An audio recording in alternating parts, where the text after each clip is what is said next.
가사말이 참 아름답죠. 가사 말대로 우리 안에 이루어지기를 진심으로 축복합니다. 오늘도 주님의 평강이 저와 여러분과 함께 하시기를 진심으로 축복합니다. 우리 조국 대한민국은 전 세계의 유일한 분단 국가입니다. 2020년이 되는 내년이 6.25가 발발한 지 무려 70년이 되는 그런 해입니다. 70년의 세월이 지났음에도 불구하고 우리는 여전히 적대적인 관계 속에 놓여져 있습니다. 남과 북의 평화가 손에 쥐어질 듯 하면서도 손에 쥘 수 없는 그런 어떤 것과 같이 가까워진 듯 했다가 저 멀리 아득하게 멀어지는 경험들을 수도 없이 반복하고 있습니다.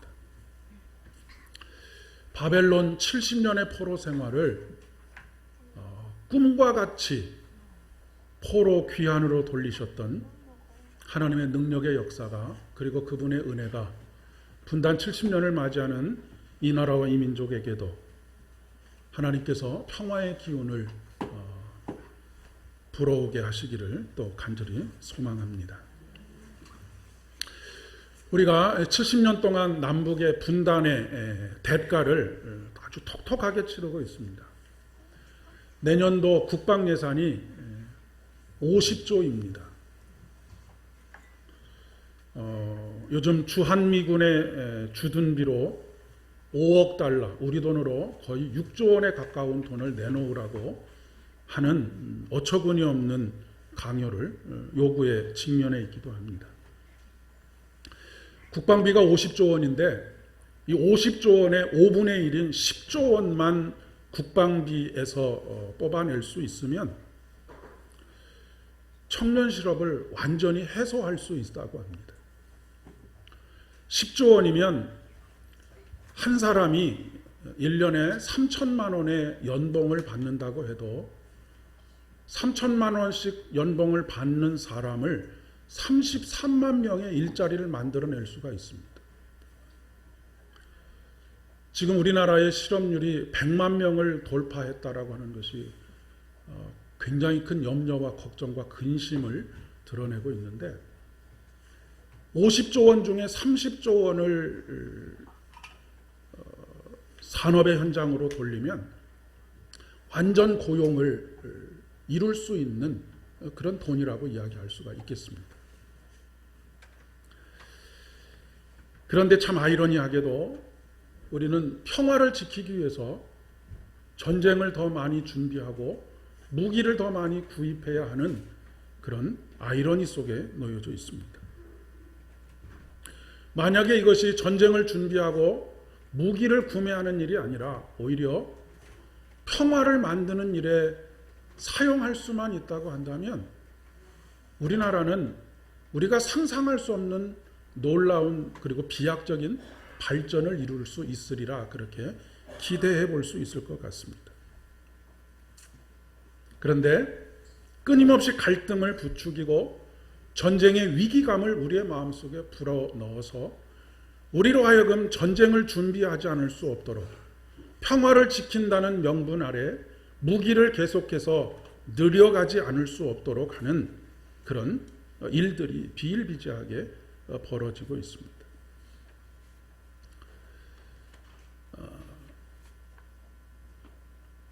우리나라의 평화와 세계의 평화를 지킨다고 하는 미국이, 여러분, 세계 최대의 무기 생산국이고 무기 판매국인 것이 동시에 있는 일이라고 하는 것을 혹시 알고 계신지 모르겠습니다.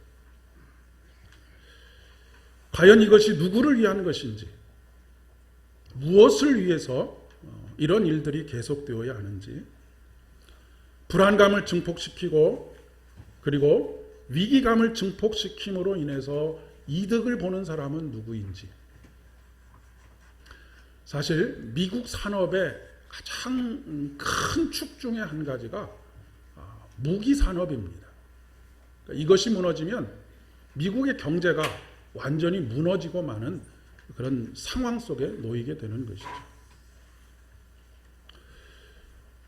왜 기쁘고 설레고 기대감으로 가득 차야 하는 대림절 첫 번째 주일, 교회력으로의 첫 주일에 이런 이야기로 시작하는가? 우리가 기다리고 있는 예수 그리스도는 이 땅에 평화의 왕으로 오시는 분이시기 때문에 그렇습니다. 하늘에는 영광, 땅에는 기뻐하심을 입은 모든 사람들 가운데 평화로다. 이것이 가브리엘 천사가 하늘에서 하나님을 높여 찬양하면서 부르는 찬양의 가사말이기도 합니다. 이 평화는 세상이 주는 평화가 아닙니다. 이 평화는 세상이 말하는 평화가 아닙니다. 이 평화는 군사력으로 유지되어지는 그런 평화가 아닙니다. 군사력을 늘린다고 해서 누릴 수 있는 평화가 아닙니다. 이 평화는 주님의 나라가 저와 여러분의 마음속에 가정 가운데, 일터 가운데, 그리고 우리 교회 가운데, 이 나라와 이 민족 가운데 받아들여질 때에만 누릴 수 있는 평화입니다. 그런데 예수를 믿지 않는 사람은 고사하고 예수님을 믿는다고 하는 사람들조차도 이 땅의 평화의 왕으로 우리에게 절대적인 평화를 가져다 주시는 분으로 그분의 나라를 받아들이지 않는다는 데 있습니다. 제가 지난주에 예수님을 믿는다라고 하는 것은 단순히 우리의 생각 속에서 내가 예수님을 믿습니다라고 하는 것을 인정하는 것을 넘어서는 것이다라는 말씀을 드렸습니다. 예수님을 믿는다라고 하는 것은 평화의 왕으로 평화로 이 세상을 다스리시는 그분의 나라를 받아들이는 것입니다. 도대체 우리가 믿는다라고 하는 예수님을 우리는 지금 무엇을 믿고 있는가라고 생각해 보게 됩니다. 오늘 이사야서를 통해서 이사야 선지자는 오실 예수님을 예언하면서 하나님께서 그의 마음속에 불어넣으시고 그의 입술을 통해서 선포하게 하시는 하나님의 말씀을 전하고 있는데 4절의 말씀입니다. 무리가 그들의 칼을 쳐서 보습을 만들고 그들의 창을 쳐서 낫을 만들 것이며 이 나라와 저 나라가 다시는 칼을 들고 서로 치지 아니하며 다시는 전쟁을 연습하지 아니하리라. 칼을 쳐서 보습을 만들고 창을 쳐서 낫을 만든다. 이 당시에 가장 중요한 산업이 농업이었기 때문에 칼과 창을 가지고 농기구를 만든다라고 하는 그런 이야기입니다. 더 이상은 전쟁을 훈련하지 않아도 되는 세상, 이 세상이 바로 평화의 왕으로 이 땅에 임하시는 하나님의 나라를 받아들일 때 이루어지는, 그분이 이 나라에 임하시게 될 때 이루어지는 세상이다라고 하는 것을 선포하고 있는 것입니다. 오늘날로 말하면 우리나라에 있는 모든 무기들과 국방력을 다 해체하고 그것을 산업 현장에 투입한다라고 하는 그런 의미로 받아들일 수 있겠습니다. 이렇게 이야기를 하면 그렇게들 말씀하시겠지요. 무슨 그런 철이 없는 소리를 하느냐? 어떻게 그렇게 순진한 소리를 하느냐? 어린애와 같은 소리를 하느냐라고 그렇게 이야기할 수 있습니다. 물론 굉장히 철이 없는 소리처럼 들리기도 하고 순진무구한 어린애나 할 수 있는 이야기처럼 들리기도 합니다. 네, 여러분, 구약 성경과 온 이스라엘의 역사 속에서 이사야만큼 위대한 선지자가 없습니다. 이사야만큼 정치와 경제와 사회와 문화를 꿰뚫어 보고 있는 선지자가 없습니다. 그의 학식은 누구보다도 탁월한 사람입니다. 정세를 꿰뚫어 보고 그 정세 속에서 어떻게 살아가야 할지를 직시하고 있는 사람이 바로 이사야 선지자입니다. 그런 이사야 선지자가 철없는 소리, 어린아이와 같은 순진무구한 소리를 하고 있겠습니까? 그렇다고 해서 이사야는 결코 낭만주의적인 평화주의자가 아닙니다.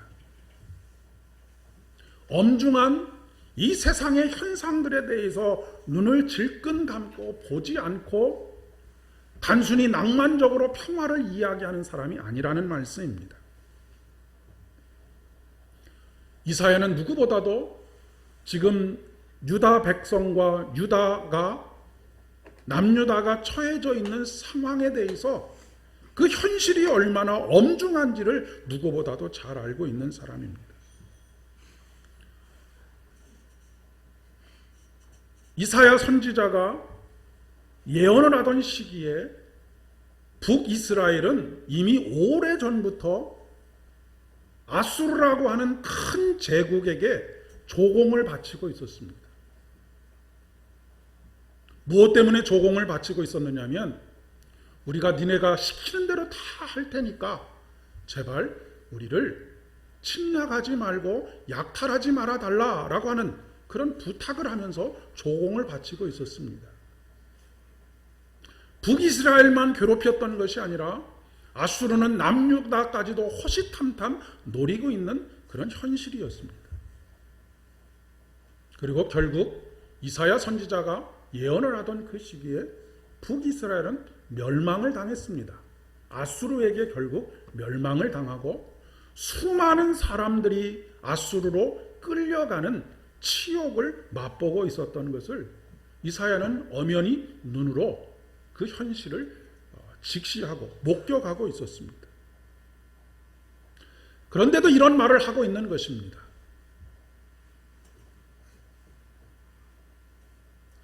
그러면 무엇이 이사야로 하여금 이렇게 거룩한 상상력을 가지고 예언할 수 있도록 했겠는가? 그것은 다름이 아니라 이사야서 6장에 기록되어져 있는 거룩하신 하나님에 대한 경험입니다. 거룩하신 하나님 앞에서 압도당하는 경험, 그 거룩하신 하나님, 능력의 하나님을 경험하는 가운데 인간이라고 하는 존재가 아무런 존재가 아니구나라고 하는 것을 깨닫게 됩니다. 이사야는 이 하나님의 거룩하심 앞에서 너무나 부족하고 연약한 자기 자신, 죄로 가득 차 있는 자기 자신을 발견하고 화로다 나여 이제는 죽게 되었도다 라고 하는 그런 경험을 하게 됩니다.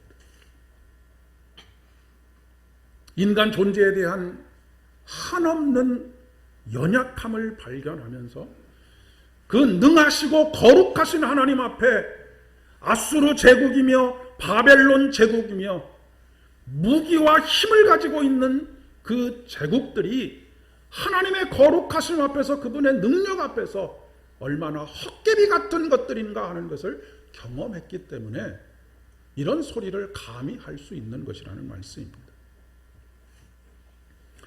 그의 영혼 깊은 곳에 침투해 오신 그분의 나라를 있는 그대로 받아들이는 경험이 있었기 때문에, 그러니까 우리말로 지금 얘기로 하면 뒤에 믿는 구석이 있었기 때문에 이렇게 말할 수 있었다라고 하는 그런 이야기입니다. 원래 이스라엘은 군대가 잘 조직되어 있었던 나라가 아닙니다. 군사력을 키워서 나라의 안전과 평화를 지켰던 나라가 아닙니다. 왕정시대가 시작되기 전까지만 해도 이스라엘에는 변변한 군대가 없었습니다.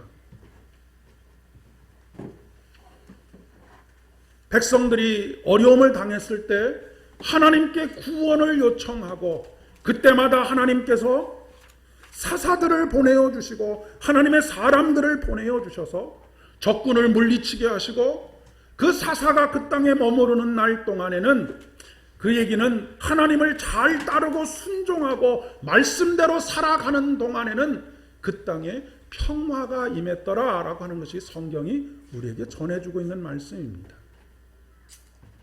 그러니까 근본적으로 이스라엘은 군대나 군사력이 그들을 지켜줬던 것이 아니고 그들의 평화를 보장해 주었던 것도 아니고 적국으로부터의 안전을 지켜주었던 것도 아니었다라고 하는 그런 이야기입니다.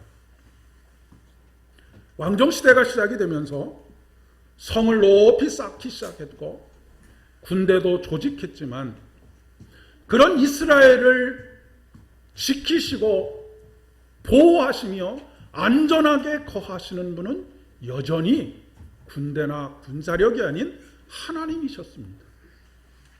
그래서 시인은 시편 127편에서 이렇게 노래합니다. 여호와께서 집을 세우지 아니하시면 세우는 자의 수고가 헛되며 여호와께서 성을 지키지 아니하시면 파수꾼의 경성함이 허사로다라고 그렇게 자신의 믿음을 고백하고 있는 것입니다. 그래서 오늘 교동문회로 함께 읽은 시편 122편의 말씀에서처럼 사람이 내게 말하기를 여호와의 집에 올라가자 할 때에 내가 기뻐하였도다 라고 하는 말씀으로 구절로 시작하고 있는 것입니다. 여러분, 사람들이 왜 여호와의 전으로 올라가자라고 그렇게 청했겠습니까? 무엇을 위해서? 하나님께 기도하기 위함입니다. 하나님께 자신의 삶을 의뢰하기 위함입니다. 하나님께서 자신들의 안전을 지켜주시고 성을 지켜주시며 이 나라와 이 민족을 지켜주실 것을 간구하기 위해서 올라가자, 여호와의 전으로 올라가자 할 때에 사람들이 그렇게 말하는 그 소리를 듣고 그 마음속에 설레임과 감격과 기쁨이 지금 솟아나고 있음을 노래하고 있는 것입니다. 왜 그렇습니까? 그렇게 마음을 모아서 이 나라와 이 민족의 평화를 하나님께서 지켜주실 것을 간구할 때에 하나님께서 성을 지켜주시고 안전케 거하게 하시며 평화를 허락해 주실 것을 그는 알고 있었고 믿었기 때문입니다. 그러면서 시인은 다시 회중들을 향하여 이렇게 촉구합니다. 예루살렘을 위하여 평안을 구하라. 예루살렘을 사랑하는 자는 형통하리로다. 내 성 안에 평안이 있고 내 궁중에는 형통함이 있을지어다. 내가 내 형제와 친구를 위하여 이제 말하리니 내 가운데에 평안이 있을지어다. 예루살렘을 위하여 평안을 구하라. 평안을 구하라 라고 하는 말은 평안을 위하여 기도하라는 말입니다. 예루살렘을 사랑하는 자는 형통하리로다. 예루살렘을 사랑한다는 것은 무엇이겠습니까? 그 안에서 함께 기도하고 함께 예배하며 함께 찬양하는 것을 기뻐하는 것, 그것이 바로 예루살렘을 사랑하는 것입니다. 그렇게 할 때에 하나님께서 그 삶을, 그 성을 어떻게 하신다고 하십니까? 형통하게 하신다라고 말씀하고 있습니다. 그러면 우리는 이렇게 반문할 수 있습니다. 그러면 북한이 계속해서 저렇게 무기를 개발하고 핵무기까지 개발하는 상황 속에서 우리는 가만히 있으라는 말이냐라고 그렇게 반문할 수 있습니다. 그리고 우리 몇 사람이 나라와 민족을 위해서 기도한다고, 성의 평안을 위해서 기도한다고 해서 이 대세에 무슨 영향을 끼칠 수 있겠는가라고 물을 수 있습니다. 여러분, 물론 어려운 줄 압니다. 아니, 어려운 정도가 아니라 불가능한 일이다라고 그렇게 생각하는 것이 당연한 일인 줄 압니다. 중요한 것은 대세가 그런 것이 아닙니다. 모든 사람들이, 거의 대부분의 사람들이 무기를 만들고 군사력을 증강하고 그것을 통해서 평화를 유지하려고 애쓰는 것, 거기에 있는 것이 아닙니다.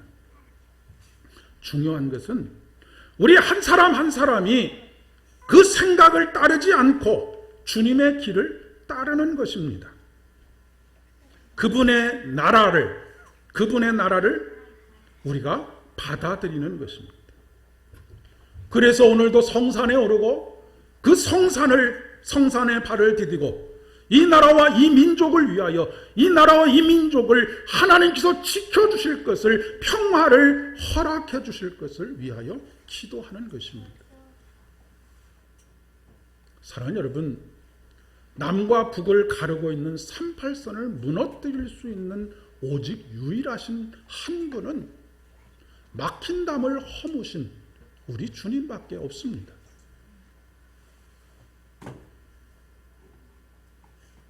그러니 남 핑계 대지 말고 너는 너의 길을 가라라고 말씀하시는 것입니다. 그 길은 그의 나라가 임하기를 간구하는 것입니다. 만약 우리가 평화의 왕으로 오시는 주님을 제가 믿습니다, 받아들입니다 라고 그렇게 고백하면서 여전히 평화의 왕이 다스리시고 일구어 가시고 섭리하시는 그분이 통치하시는 방법을 받아들이지 않는다고 한다면 우리가 대림절 첫 번째 주일을 기다리고 또한 이 첫 번째 주일을 예배한다라고 하는 것이 참으로 무의미한 것입니다. 우리의 소망은 미국이나 주변 나라들에 있는 것이 아닙니다. 우리를 지키는 것은 파수꾼의 경성함에 있는 것이 아닙니다. 오직 우리 주님이 우리의 소망이십니다. 오직 우리 주님께서 우리를 지키십니다. 여전히 의심스러우시지요? 여전히 회의감이 듭니다. 그런 우리들을 잘 알고 있는 사도 바울이 오늘 말씀을 통해서 우리에게 이렇게 촉구합니다. 밤이 깊고 낮이 가까이 왔습니다. 그러므로 우리는 어둠의 행실을 벗어버리고 빛의 갑옷을 입읍시다. 낮이 가까웠다라고 하는 말은 주님의 때가 가까웠다라고 하는 말씀입니다.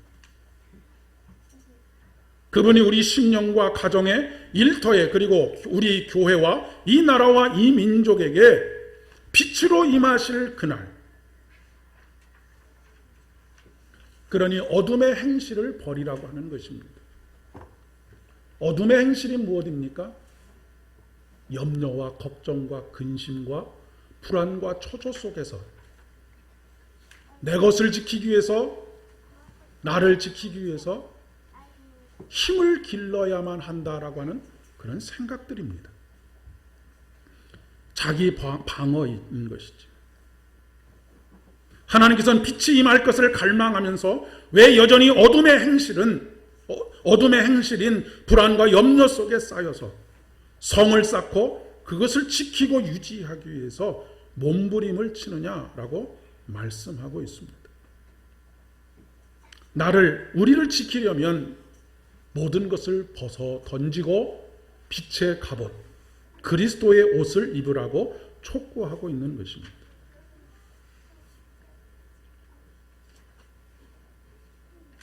앞서서 이사야 선지자의 예를 들어서 말씀드렸던 것처럼 우리가 예수님을 믿는다라고 하는 것은 단순히 현실만 바라보는 것이 아니라 현실 너머서에 있는 그 하나님의 섭리와 역사에 대한 거룩한 상상력을 가지는 것입니다. 어두운 가운데 행하던 것을 멈추고 빛으로 나와서 빛 가운데서 행동하는 것입니다. 믿는 대로 행동하지 않으면 그 사람은 그리스도인이라고 말할 수가 없지요. 행동하지 않는 그리스도인 또한 그리스도인이라고 이야기할 수가 없습니다. 조금 전에 우리 교역자가 함께 불렀던 찬양이 어두운 시간, 히틀러가 그 악랄함이 극에 달했던 그 순간에 그들에게 반대하고 항거하며 평화를 외쳤던 본회퍼 목사님께서 지은 시의 곡을 붙인 곡입니다. 모든 사람들이 절망하고 좌절하고 자포자기한 바로 그 시간, 보네포 목사님은 하나님께서 이루어 가실 새로운 날들에 대한 소망을 가지고 이런 믿음의 고백을 하고 있음을 우리는 보게 됩니다. 그리고 몇 달 되지 않아서 독일이 전쟁에서 패망을 하고 그토록 보네포 목사님께서 꿈꾸고 거룩한 상상력으로 그려냈던 그 나라를 맞이하게 됩니다. 시간의 문제일 뿐이지 이 하나님의 나라를 받아들이게 되면, 그리고 인내 가운데서 그 나라가 이루어지기를 간절히 소망하면 하나님께서 하나님의 때에 이루신다라고 하는 것이 역사를 통해서 우리에게 증거하고 있는 것입니다.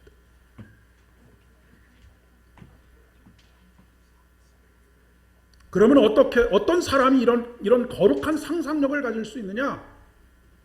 앞서서 말씀드린 것처럼 그분의 나라가 임하는 것을 경험한 사람입니다. 하나님의 거룩하심을 경험하고 그분의 능력 많으신 것을 경험하는 사람. 그러면 이런 경험들을 누가 할 수 있겠습니까? 오늘 마태복음 24장의 말씀처럼 깨어있는 사람, 준비하고 있는 사람, 그리고 그날을 기대하고 갈망하는 사람들에게 가능한 일입니다. 영적으로 깨어있지 않으면 우리는 늘 여전히 어둠 속에서 전쟁의 이야기들을 할 수밖에 없습니다. 어둠의 일들을 도모하고 쑥덕거리고 유언비어를 만들어내고 서로가 갈등하고 분쟁하는 일들로만 이 세상을 채워갈 수밖에 없다라고 하는 그런 이야기입니다. 그러나 깨어있는 사람은 하나님께서 다스리시는 이 거룩한 나라에 대한 상상력으로 풍성해지고 그 상상력이 현실이 되는 것을 역사의 순간순간에 목격하게 된다는 말씀입니다. 남과 북을 가로막고 있는 담을 허물 수 있는 분은 오직 막힌 담을 허물기 위해서 이 땅에 오신 예수 그리스도로만 가능합니다. 그분이 막힌 담을 허무실 때에 진정한 평화가 찾아오고 구원이 이루어지는 것입니다. 대린절 첫 번째 주일인 이번 주부터 시작되는 2019년, 2020년 한 해, 우리 모두가 이사야가 경험했던 것처럼 깨어 하나님의 거룩하심을 경험하게 되는 우리의 삶의 모든 자리에서, 예배 시간은 물론이거니와 삶의 모든 자리에서 가정과 일터와 사업장들과 그리고 만나는 모든 관계들 속에서 이 하나님의 거룩하신 임재를 경험하고 그분의 나라를 받아들임으로 말미암아서 이 나라와 이 민족 가운데 평화를 위해서 일하는 사람, 평화를 만들어가는 사람, 그런 사람들 되실 수 있기를 진심으로 축복합니다. 함께 기도하겠습니다. 아버지 하나님, 은혜를 진심으로 감사를 드립니다. 우리는 늘 말과 행동이 다른 사람들입니다. 예수님을 믿는다 하면서도 하나님께서 다스리시는 하나님의 나라는 받아들이지 않는 그런 이율배반적인 삶을 살아가고 있음을 고백하지 않을 수가 없습니다. 다시 오실 예수님이 이 땅에 임하실 때, 그리고 이 땅에 이미 임하신 예수님께서 이루어 가실 그 하나님의 나라, 그 나라를 거룩한 상상력을 가지고 바라볼 수 있도록 인도하여 주시고, 다른 많은 사람들이 걸어가는 그 길이 아니라 우리에게 주어진 길, 믿음의 길, 소망의 길, 진리의 길을 걸어갈 수 있도록 은혜를 더하여 주시옵소서. 모든 말씀 예수님의 이름으로 간절히 기도드립니다. 아멘.